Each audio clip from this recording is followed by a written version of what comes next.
Hey, it's your ceiling vent, so I'm dripping. Could be the rain, could be the upstairs bathroom. Yikes. You could hire the guy your neighbor recommended, but I'm pretty sure that's just his cousin. Do we know if he's licensed, or does he just own a ladder? Listen to your home. Go with Thumbtack. Upload a photo or voice note and we'll diagnose your project and match you with the right pro for the job.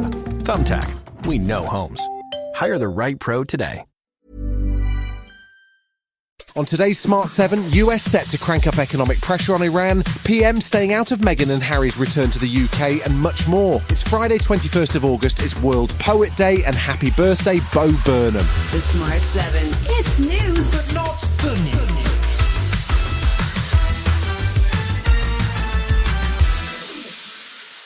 Prime Minister Andy Burnham was out visiting a waste dump on Thursday as the government looks to crack down on illegal dumping. 3 new sites are to be cleaned up in Kent, Surrey and Bradford, and the National Crime Agency will be brought in to track down the criminals behind the dumps.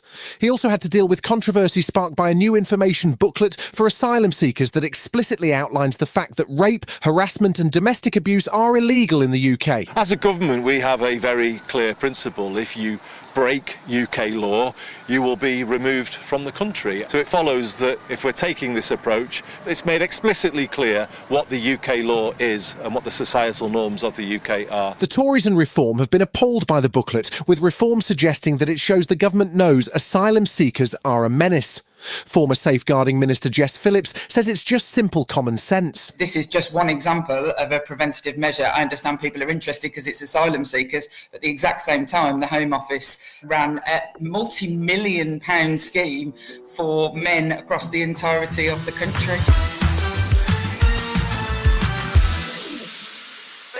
There was some good news from the Middle East on Thursday as the USS Abraham Lincoln finally headed for home after 9 months continuously at sea.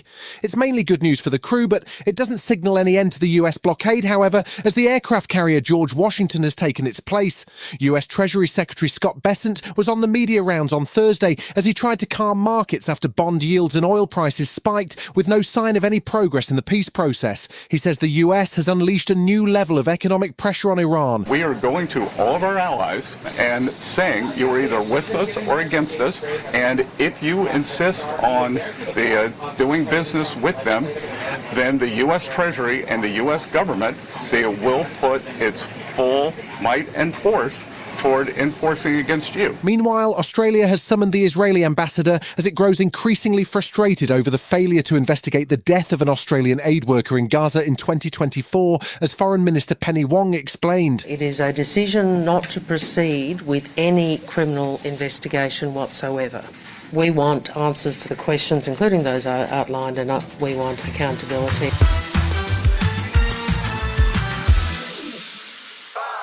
Thursday saw the GCSE results published with good news, as the pass rate remained stable across England, Wales and Northern Ireland. 67.3% of grades were at a C or above, which is only marginally down on last year and consistent with results from 2019 before the COVID pandemic created so-called grade inflation, as exams were replaced by teacher assessments. However, while the results look good overall, things are not good for students who are stuck in a repeat cycle, with over 20% of students over 17 taking resites on exams they had previously failed.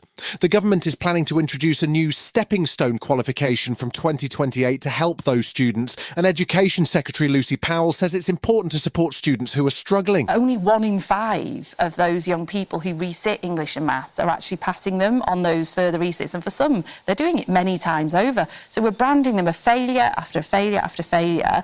It's knocking their confidence. It's not giving them the passport that they need to go on to do something like an apprenticeship.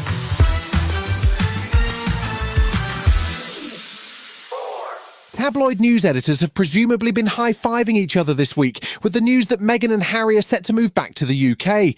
The couple, along with children Archie and Lilibet, are set to take up residence in what's being called a private non-royal residence outside of London.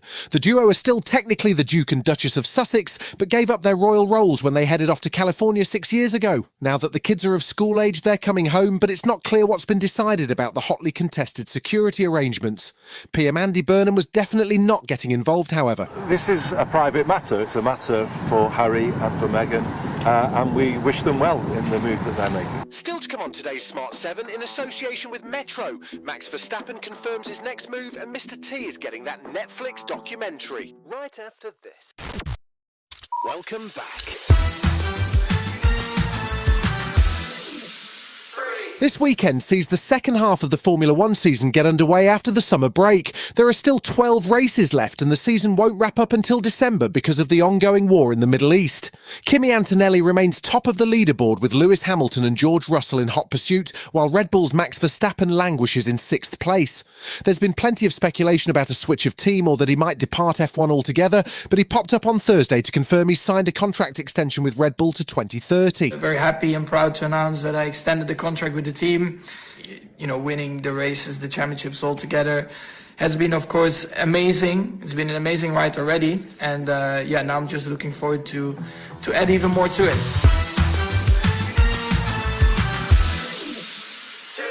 We're heading into horror movie season and this year boasts a scary crop, including the 6th movie in the long-running Insidious saga. The new one is called Insidious Out of the Further, and Lynn Shay returns for the 6th time to the series, which is no mean feat when you consider her character died at the end of the first movie. She's proven remarkably resilient and a fan favourite, and at 82, she says she's not planning on quitting anytime soon. The love of the franchise and the character is what keeps me coming back, because it's not the money. In other words, I don't think about business when I take on a character. I'm much more interested in the heart of the character. I really have grown to love her, and I sort of feel comfortable in those clothes. For kids of a certain age, the A-Team was not an Ed Sheeran song. Instead, it was the most exciting hour of the week on TV. The original TV series, which followed the tale of 4 mercenaries on the run who would help when no one else could, ran from 1983 to 1987 and introduced the world to the unique character that was B.A. Baracus. He was played by Mr. T, who was incredible in real life and went on to star in Rocky III and then various projects including a cartoon series and a rap album. Now Netflix is giving us a chance to see the man behind the gold chains, Lawrence Tureau, in a new Untold Stories documentary called Mr. T, I Pity the Fool, that drops on September 8th. I was not born Mr. T. People don't know the road I had to travel. I was born in the Robertilla Project. You got to be tough in the hood. Growing up, I watched my father being called boy. I ordained myself Mr. T. So the first word out of everybody's mouth would be Mr. That's a sign of respect my father didn't get. You've been listening to The Smart 7. We'll be back tomorrow at 7 a.m. Hit that follow button and have a great day. Give us 7 minutes, we'll give you the world. Before we had AT&T Business Wireless coverage, our delivery GPS wasn't the most reliable. Once our driver had to do a 14-point turn to get back en route. A 14-point turn! An influencer even live-streamed the whole thing. Not good for business. Now with AT&T Business Wireless, routes are updating on the fly and deliveries are on time. And the influencer did get us 53 new followers, though. AT&T Business Wireless. Connecting changes everything. Why does the same news story sound completely different depending on where you read it? That confusion is exactly what Ground News was built to solve. It's an app and website that compares news coverage, allowing you to see how each story is framed across the political spectrum and the world. For the recent story about the U.S. signing the Memorandum of Understanding with Iran, their Vantage Plan shows us that right-leaning Daily Express framed it as a historic peace deal, while left-leaning NPR notes it resulted in the president's approval hitting record lows, plus data like each publication's source of funding and a factuality rating. The Nobel Peace Center even called Ground News an excellent way to stay informed, avoid echo chambers, and expand your worldview. Get 40% off by going to ground.news/2026. That's ground.news/2026. Again, ground.news/2026.